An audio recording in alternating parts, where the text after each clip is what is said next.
de nos établissements. Ouais. Merci. Madame la rapporteure.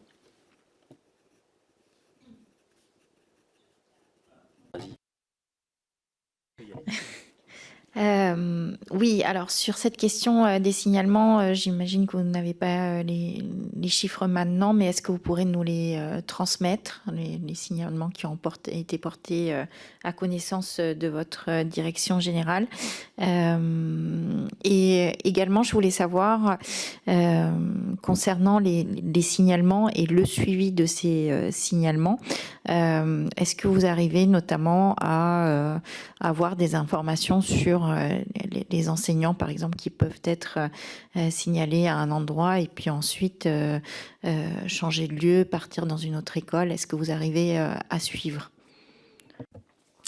Alors, des chiffres, j'en ai quelques-uns, puisque on avait fait un bilan au CNESERAC en février dernier, donc on avait indiqué des chiffres que je peux vous donner rapidement, mais je vous les transmettrai Et plus précisément. ça serait bien qu'on puisse les avoir voulais- formellement. Ouais. Voilà.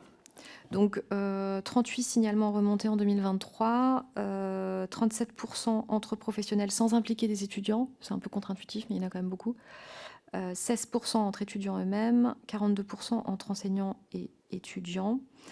Sur les 24 cas qui ont impliqué des étudiants, 11 en cours de traitement, donc c'était en février, j'espère que ça a bougé depuis, 4 ont donné lieu à sanction, 9 ont été clôturés sans sanction, mais avec rappel à l'ordre. Et pour l'ensemble de ces 24 signalements qui concernent des étudiants, donc quand même sur 36 700 étudiants, hein, donc c'est pas non plus énorme, c'est toujours de trop, mais c'est pas énorme. 42% correspondent à des agissements sexistes et 58% à des violences sexuelles.